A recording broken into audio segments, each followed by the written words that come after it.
Hey guys, welcome to our third chapter for the Survivor Guide series. This is again a guide that's intended to kind of help individuals who are relatively new to DBD start looking at the survivors that they have access to and start getting an understanding of how to play those survivors, the role those survivors can fill when fitting into groups, and kind of where those survivors excel. We'll also be examining weaknesses of survivors and kind of what you can do to offset some of those weaknesses. And for our third installment today, we're going to be looking at Nia. Nia is a really fun survivor, and she was probably the first survivor that I really got invested in and interested in. She's the only survivor that I've taken the time to prestige up to level 3, and I really, really like her kit.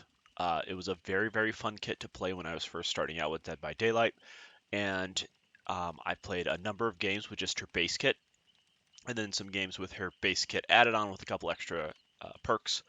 She's incredibly fun, very enjoyable. Um, and I think that Nia's perk set feels very complete on its own. Everything that she comes with baseline through her 3 perks feels really good. She gets a looping perk, which is fantastic and very helpful. I think that Urban Evasion is very fun. And then Streetwise is passive. It's not super noticeable at first, but also enjoyable. So if you're looking for a good, well-rounded survivor that's going to be able to really play into their theme, Nia's a great choice for you. So what is Nia's theme? How does Nia act as a survivor in the trials that she goes through? I would best describe Nia as being kind of similar to a rogue archetype. Nia is very good at evading and avoiding killers. She's very good at remaining unseen and staying hidden and making it difficult to ever be found in the first place. That's kind of the first keynote piece of Nia. When she is found, she has the ability to loop the killer effectively and can get out of sticky situations if she's smart and tactical about how she runs, and where she sets herself up on the map. So you want to have some forethought, you want to kind of be aware of your surroundings, and you want to focus on learning the map a little bit if you're planning on playing Nia. Finally, Nia can just get a little bit more value out of her kits. Um, and and yeah, she's super good. She's really fun. I strongly recommend if you're looking at your survivors for the first time, if you're looking for kind of what I would call the core 7, and you don't know which one to start, I would strongly encourage you to consider starting on Nia. I just think that she has an absolutely wonderful perk set. So let's look at the perks that she has. Let's pull this up. So Nia has 3 perks. Each perk fills a slightly different slot. Each one would fit into a different category I have for perks. So the first perk, Balanced Landing. This is a looping perk. This is a perk specifically designed to help Nia get away from killers or make some extra distance. And it's somewhat unique in its application and style, uh, but it is a good looping perk. You just have to be smart with it. Urban Evasion is what I would fit into kind of the deception and stealth category. This is probably one of the premier stealth perks. It really sets you up to be able to move around the map relatively unseen, and it's quite effective. It's not 100% amazing on its own, and this is one of those perks that I'm going to tell you can be a trap perk. This is one of those perks that a lot of beginner survivors are going to use incorrectly, and we'll talk a little bit about why that is. But this is kind of one of her big featurette perks. And then Streetwise is a very simple perk. We've already discussed Dwight previously on the series. Improve Thyself. Streetwise kind of fits into that. It's this nice passive buff perk that just lets you get more value out of whatever item you're bringing to the trial. It's kind of a slap it on and forget it. You're going to notice less value out of it when you're a very new beginner with just brown items, but as you start getting yellow, green, and even purple items, and you start getting better add-ons for that, Streetwise is going to start increasing in value pretty significantly for you. You'll get a lot more out of it. So it's a perk that out of these 3, I would say this is the one that I focus on a little less for a beginner survivor. This is one that I might trade out for one of the other universal perks. But as you get more experience, as you get more time, and as you get better items, Streetwise is going to pop up in value. So let's hop into each of them individually and really discuss how each of them functions and what you're going to get out of these perks. And let's start with Streetwise. Let's really hop in here. So Streetwise is going to decrease the consumption rate of charges on your items, okay? It starts out at 15%, it's going to scale up to 25%, and what's important about Streetwise is it's not just for you, but it's also for other survivors that are close to you, and they get the buff as long as they're close to you, and then when they move away, the buff persists for a small amount of time. So if you run by a survivor who's healing, suddenly their healing item becomes more efficient if they're using a med kit. If you are with a group of survivors who is working on a generator, the toolboxes they may be using to repair that generator more efficient. And then typically the other situations would be a little bit more solo for you.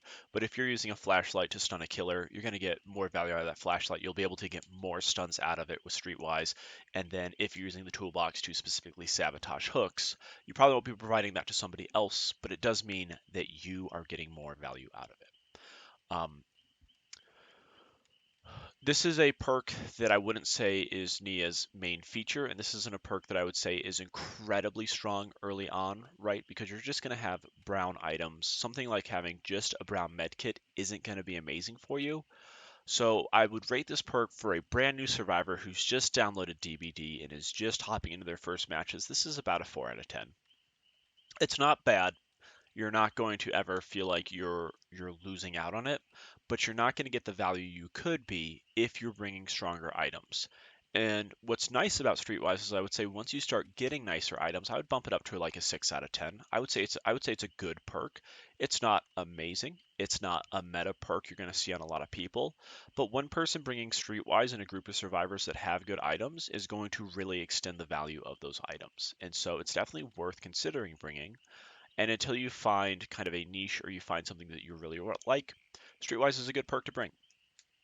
There's also some other fun perks that we're going to talk about in a little bit that you can pair with Streetwise to really get some cool additional value out of it. It can kind of act as a force multiplier with other perks, especially once you get it up to tier 3 and that reduced consumption rate of items goes from 15% to 25%. Before I hop into the ones, I just want to talk a little bit about item charges. I'm not going to go into extreme detail, but just be aware when we're talking about item charges, if I go back and I look at the loadout for Neo, anytime you're equipping an item, the item always has a charge number next to it.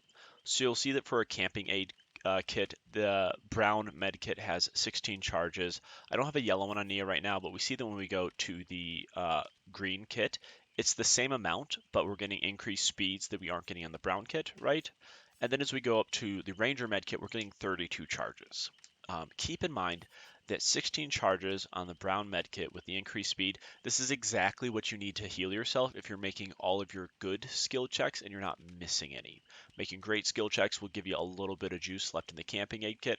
And so this is where if you have this, and if you have Streetwise, Streetwise is going to give you a quarter of this back, which is about a quarter of healing to yourself again. So it's not enough to fully get a health state up again. It will give you a little bit more.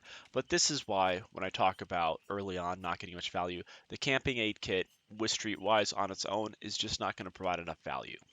Now, when you start getting up to the Ranger Medkit, which has twice as many charges on it, so you can heal yourself twice, and then you do like a gel dressing for another 16 charges. So this is what is normally one health state from a brown medkit. Now I have 3 health states just from these items, and then I can either choose to continue adding charges and get more out of that. I can increase healing speed, and once you start getting these really strong medkits, Streetwise is going to start paying dividends because it's getting you extra value, it's getting you more healing, and you're really going to start to feel it. So just be aware that when you're kind of looking at the percentages and what you're going to be getting out of it, just know that those higher items with better add-ons to continue to increase charges is going to make Streetwise better and better and better. That's why I'd say it starts at a 4 out of 10, and then as you get these items, it's more so items than experience, but experience is going to help too. But as you get better items, Streetwise is going to start to feel better for you. Let's look at what I would say is probably the defining perk for Nia, and that's Urban Evasion.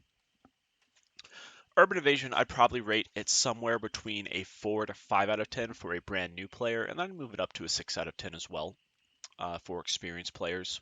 So Urban Evasion at its max rank allows you to crouch and move at the same speed that you would normally walk. So anytime you're walking in Dead by Daylight, if you're Nia and you've got tier 3 Urban Evasion, crouching is just as fast as walking. And then obviously when you're crouching, you're creating a much smaller, lower profile for your survivor, and that's allowing you to be less visible to the killer. This can allow you to do some incredible things and do what I would call kind of like stealth looping, where you are evading the killer in locations. The killer oftentimes will know that there's a survivor around, but urban evasion can help you stay hidden as the killer is looking for you. So it's incredibly powerful at keeping yourself from ever getting into a chase in the first place and really giving yourself that ability to avoid the killer or kind of bring the killer over to an area, make them look for you, make them leave, and then you get right back to what you're trying to do. The trap and the problem for new players with urban evasion is that they are frequently going to spend the entire match urban evasioning around. They're going to be crouched, they're going to be full stealth mode, they're going to be like Tom Cruise Mission Impossible, never seen, and they're going to waste a lot of time because they aren't running, they aren't getting to places that are safe quickly. Uh, and it's just very common when you don't have a great game sense, you don't really understand the map or where the killer can be or where the killer likely is. Survivors will overuse urban evasion, and it's going to limit the impact that they're able to have on the map. So what we can do is we can probably discuss later on when, where, and how to use urban evasion, but just know and just kind of look for, okay, is the killer in a chase? Then I probably don't need urban evasion unless they're right by me. Is the killer like kicking a generator or giving some information to me about where they are? And if you have that information, you know where the killer is, maybe you don't need to use urban evasion to get to whatever objective you're getting towards, whether it's the unhook, whether it's towards a generator to repair. Look for opportunities where you don't think you need urban evasion and use those opportunities to run, get to your objectives, get them done, and then urban evasion when you feel like you're getting into a tight spot and need to avoid the killer. The other call out I'm going to do for urban evasion is that urban evasion is kind of one of those keystone pieces for good stealth builds. And oftentimes survivors who do stealth builds will be very difficult to be found by the killer, which is great. But sometimes as a survivor, you need to be found by the killer. Sometimes you're going to have one, two, or even three other survivors that are on their death hook, which means that the next time they get hooked, they're removed from the game. And in those situations, even though you have a stealth build and up to this point in the game you've been able to avoid the killer and avoid being detected, it's important that you as a survivor, as a part of your team, are making the killer find you, taking heat for your other survivors, giving them the chance to reset and kind of uh, get healed up, get on generators and do their things, because you going on your first hook is way better for the team than a survivor getting killed on their hook. And so you need to be aware that while stealth builds are really good and really powerful, there are times in the game where it becomes your job to go find the killer, to go take those chases, and to do what you can to give your other survivors a little bit of breathing room in the game. And what's great about Nia is with Urban Evasion, we are able to go to her third perk, which allows her to do that effectively, and that's Balanced Landing. Uh, Balanced Landing is a looping perk. So this is a perk that specifically exists to help you create distance from killers when you're in chases with them. The way it works is whenever you fall from a height, and you need to fall a decent distance. You can't just like jump out of a window or jump through a window and fall a tiny bit and do anything. Um, Dropping down from a small set of stairs typically won't trigger balance landing, so you need to fall a decent bit. Falling off any hills that you have will definitely trigger balance landing. Falling off second story buildings will trigger balance landing. Um, and as you play the game, you'll start to understand where balance landing triggers can happen, where they can't happen, and you'll start to just get a better idea of how it works. Okay. The other thing that's just worth noting for a lot of survivors, when you fall from the second story building, your character is going to go through a stagger animation. So they fall, they hit the ground, they're going to do a small grunt, they will not run for a brief period of time, and then you go back into the running animation. Balance landing basically negates that kind of fall stutter time and sends you straight into a sprint, which is really, really powerful, and this is how you get your distance from the killer. Um, so what's good about balance landing? Well, what's good about balance landing is you have a lot of control over when you trigger it. You know exactly when you're going to get it because you know that whenever you're falling that distance, you're about to hit it. So this gives you a lot of knowledge when you're going to have it. This gives you a lot of knowledge on the control, and it's relatively easy to use. With another good looping perk like Dead Hard, Dead Hard's relatively challenging for new players to get off effectively, and oftentimes they're going to misuse their Dead Hard or Dead Hard into a wall, or they'll Dead Hard but they're wide out in open space and it doesn't actually do much for them. Bounce landing is going to give you a good bit of value when you get it off. So what's the challenge of balance landing?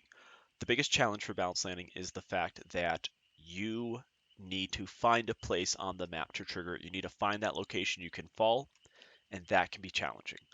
There are a lot of maps that don't have a lot of verticality to them. There may be just one or two areas on the map where you can find a good balance landing trigger point.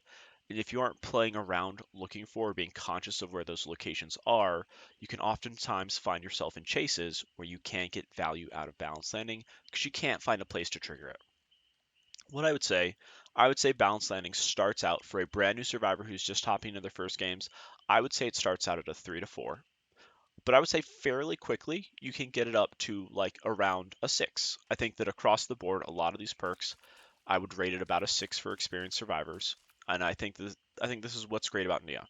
The perks are going to start out a little underwhelming, but as you begin to learn maps, as you begin to think critically about where you're working on the map and where you need to go on the map. And when you're in chases, you're not just like running for your life, but you're like looking. It's like, okay, cool. Where do I get my balance landing? What do I need to get to? What loops do I need to try and focus on so that I can get to this point? You're going to start seeing more and more value out of this perk and all of these perks together. So Nia has an incredible looping perk. She has a good stealth deception perk, and she has a good enhancement perk. So she's got a nice spread of different perks that all provide value. Where do you go from this point when you're looking to get kind of those next steps? You're done with just these three and you're looking to add to them. What survivors do you pick up? What survivors do you level to kind of add and enhance these? And what I would say with Nia is you really have kind of two avenues you can choose to enhance. You can either enhance her stealthiness through urban evasion, or you can lean in a little bit more into the streetwise aura kind of item ability. So let's start with Urban Evasion. And there's a couple perks that I would strongly recommend you think about pairing with Urban Evasion with other survivors. The first one, which we've already talked about before in the series, is on Jake Park. And that comes in the form of Iron Will. Urban Evasion is very effective at helping you to move around crouched, but if you're ever injured, moving around crouched quicker doesn't help a whole lot if the killer hears you kind of crying out in pain, giving off those grunts of pain. It's still going to make you very easy to see, but if you have Iron Will paired with Urban Evasion is going to get a lot more value while you're injured because those grunts of pain that are alerting the killer to your presence are going to be mitigated almost entirely by Iron Will.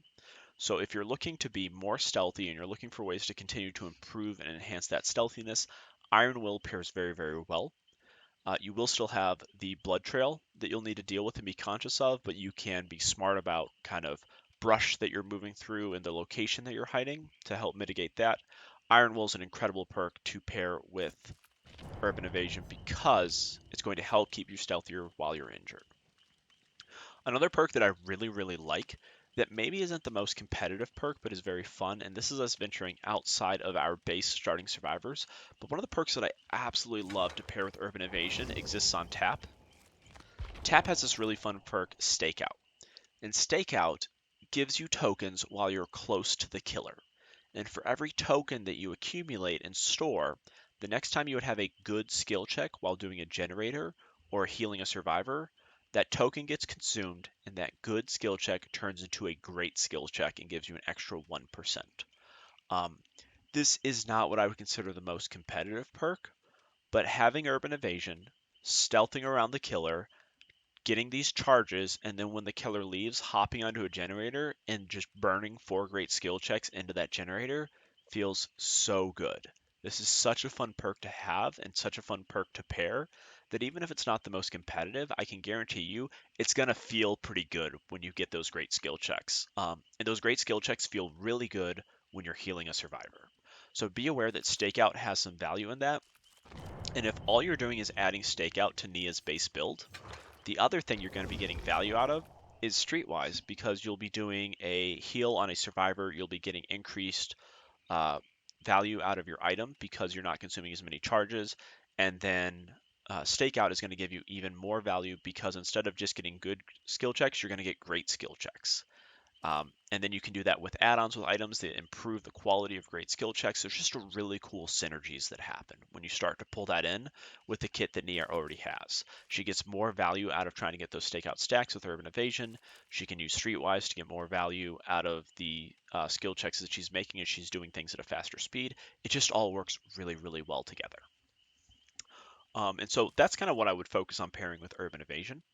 If I'm focusing more on the Streetwise build, yeah, so I'm focusing more on the Streetwise build. There are two perks that I'd like to call out that I think could be fun.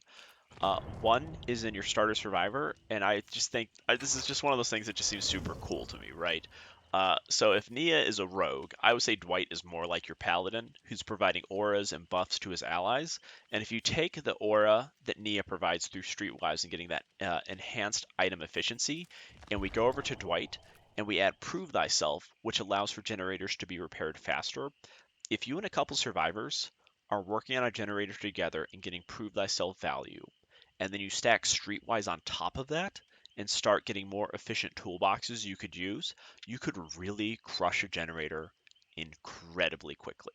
And what's cool is that you're giving both of these buffs, both of these auras, and so you start becoming this really powerful support player that can repair generators incredibly quickly when you find other survivors, locate them, and work with them. It's a very, very different playstyle from kind of what Neo's core play kit is like, but I think that it has a lot of potential, a lot of value, and could be super cool. The other one, if we're venturing again back outside of our kind of core survivor group, Felix Richter has another fun perk built to last.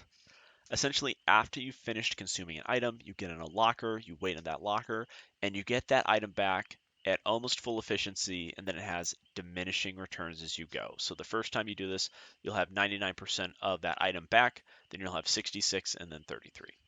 Um, and what's cool about this is if you take Built to Last with a really powerful toolbox, a really powerful med kit, and then you pair that with Streetwise, which is getting you more efficiency out of that, you're going to have a ton of time with the items you're working with, and you're going to get a huge amount of value out of them.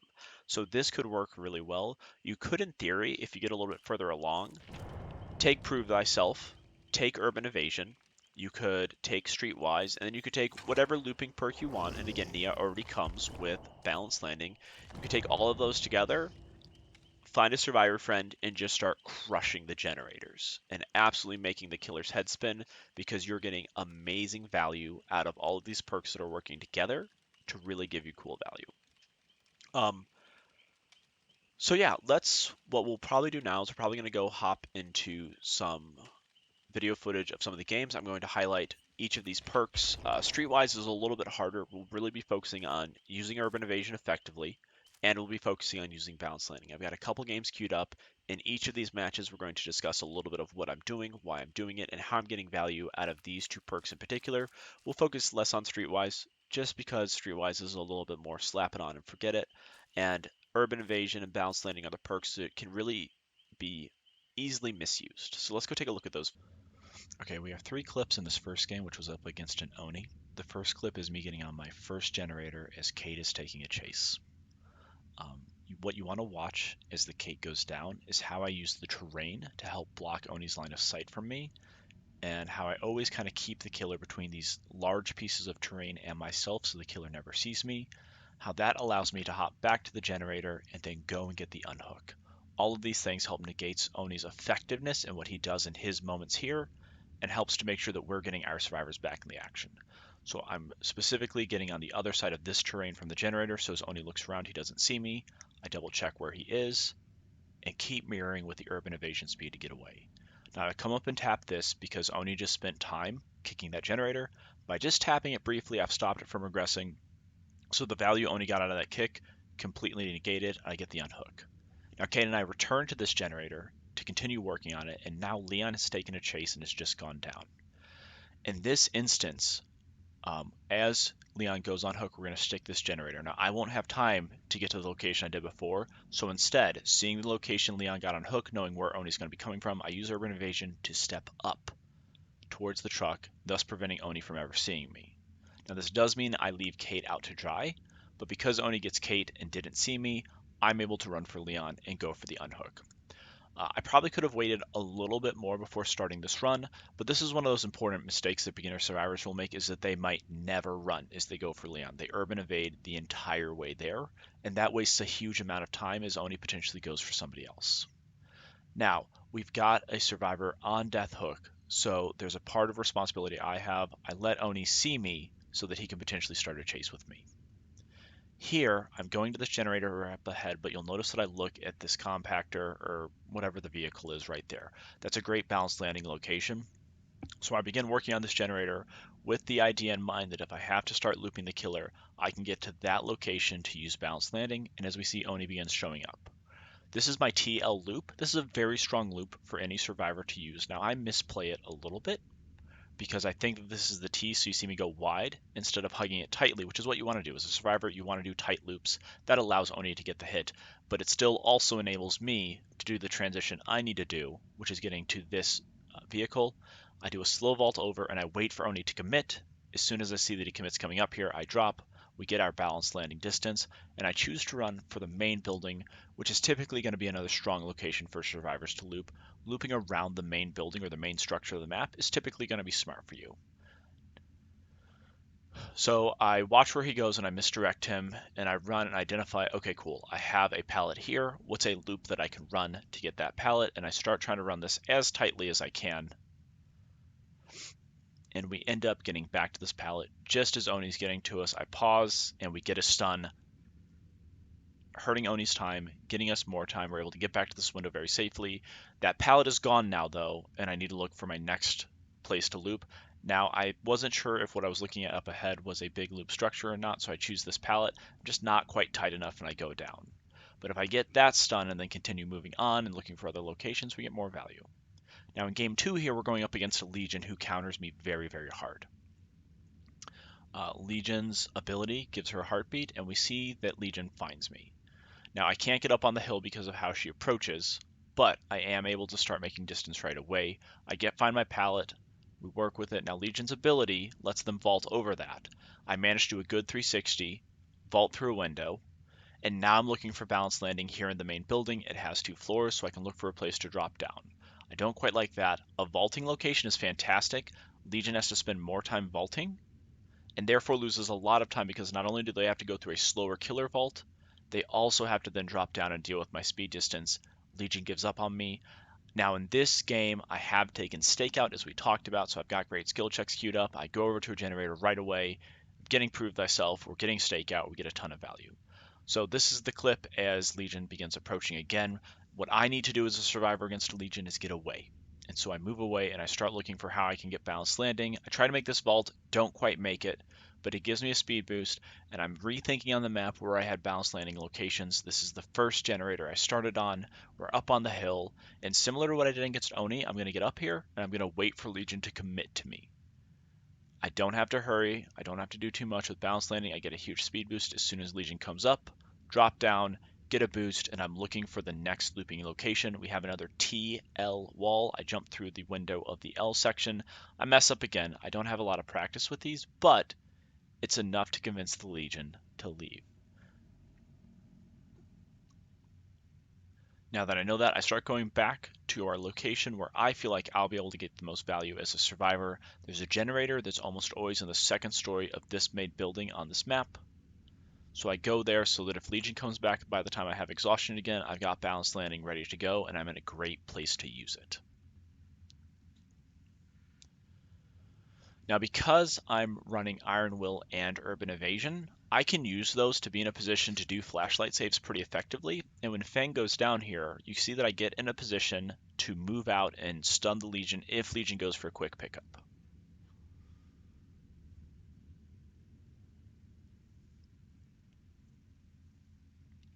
Never mind, this is a bad clip.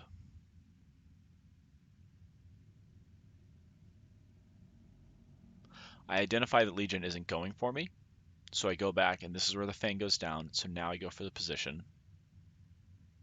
And I'm waiting here in case Legion goes for the pickup. It looks like they're chasing somebody else, so I'm going to get some heal time on Fang, and possibly he'll pick her up. I hear the Legion, don't fully identify where they're coming from, so I just run the direction I was because I'm pretty confident they're not there.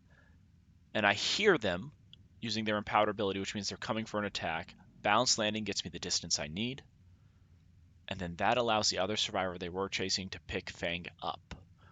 So I don't get the flashlight save, but I'm able to make some good progress. This game was up against a Cenobite. There were some really, really good urban evasion plays we made. This first one is me not quite using urban evasion as effectively, and that's because I choose to hide behind a very, very small piece of terrain. But he's clearly looking for me. He clearly knows that I'm around here. This tree is just too small. It's too risky. He sees me. He finds me. But in my mind now, okay, I've taken a hit. Where can I get balanced landing? In the swamp, if you have this big boat structure, this is an excellent location for balanced landing. Now, I make a key mistake in this loop that costs me dearly. Because I could stay up here and wait, I spend no time looking where Cenobite is, and then as I come down here, he's able to get a hit. So I deny myself access to a very strong looping location for a balanced landing user because I don't pay attention to the killer. Now later on, we're getting our repair in. I have a survivor who goes down. Let's see what I do in this scenario. Because candidly, as I'm recording this and rewatching, I don't remember, and I'm now committed to a single recording, which means that I don't have to clip audio, despite the verbal faux pas. Okay, survivor goes on hook. I immediately start walking away, and I step away up here, so that if the killer approaches, I'll be in a safe spot. They won't know that I'm there. Similar to the Oni game, where if the killer comes and kicks the generator, I can just go right back to it and re-repair it and tap it. But I see that the killer's not around. I see that they're not coming from my direction. So this is a good time as an experienced survivor that I run instead of using urban evasion. This allows me to get good distance on the Dwight, get him off hook, and then we can move to a safe location. A less experienced urban evasion user might choose to urban evasion all the way, which cuts a lot of time. On this one, we have the killer looping survivors around Killer Shack, trying to get them down, and I'm using urban evasion in this scenario to be able to effectively repair a generator pretty close to the killer. I've still got stakeout, I've still got iron will, and because the loop is happening here, I'm getting stakeout procs as the killer is kind of doing their thing with this survivor. Now the killer goes for the hook. I've got blood, so I'm crouching through this foliage because it's going to help block and deny the killer vision of the blood stains. We see that the killer comes up, and because I moved away safely, and because I have Iron Will and Urban Evasion to get to a safe spot quickly, the killer never sees me, and I'm allowed to get back on this. Now what I like to do in this scenario is give the killer a little bit of time to move away. Another survivor ends up unhooking before I get there, but don't feel like you need to unhook immediately if you're right there. I was going to give myself a little bit of generator time and then go for the unhook after the killer's moved far enough away where it's inconvenient for them to walk all the way back. And this is another instance where we get urban evasion value. Now I've got a hook, Dwight has a hook, so there's not really any benefit for me to take it over Dwight. So I urban evasion away, Dwight takes the chase, and then because Cenobite never saw me, I'm able to go back to the generator and start repairing it. I see that Dwight has the little bones moving around his character portrait. That means that the obsession, which is Dwight is being chased, and instantly Cenobite has lost that value from kicking this generator because I was quiet, I was patient, and then I get back to the objective as soon as I feel like it's safe to hop on it. This is really big value from urban evasion. So in this one, we look at the hook states for our survivors. I have an injured Claudette with 2 hooks, and I have an injured Claudette who's about to go on our second hook. This is that mistake we were talking about previously, whereas a stealth survivor with little experience, I might choose not to go help at all. I might stay hidden, and I might just keep myself out and keep working on generators. I have 2 survivors who are now on their death hook. It's my job to pick up some aggro from the killer and at least give them the opportunity to get into a safer space. So I am booking it for the nurse, and I want her to see me. She's clearly already got somebody else in mind, but because I run up and make myself more available, I'm able to convince her to come for me. I get in the way. Now, unfortunately, I don't loop this well at all, but we've managed to get a Death Hook survivor off, and I go down immediately. This is a huge looping mistake for me. but I had bought my two friends some time to get away. Now, if I'd looped more effectively, we see Claudette healing here. The nurse knows Claudette is there. And so this ends up getting Claudette killed. If I had looped more effectively as a survivor, Claudette heals up, Claudette gets away, and Claudette's working on a generator. Because I was so ineffective against the nurse, this ends up costing Claudette her life. But the idea still stands that as a survivor with no hooks, I need to go take aggro to help give my death hook survivors the opportunity to get out. And either I could have looped better and bought my survivor friend more time, or Claudette could have just moved away and healed a little bit further away. Here we're going to be going up against a Myers in this game. And the first thing that we're doing is kind of trying to figure out where we want to go. I identified that the top of the ship, as mentioned earlier in the Cenobite game, is a great place because I have balanced landing. Michaela points out a Myers to me, who's a stealth-based killer, and so I'm just kind of keeping an eye on him. We're getting prove thyself value. We crush this generator.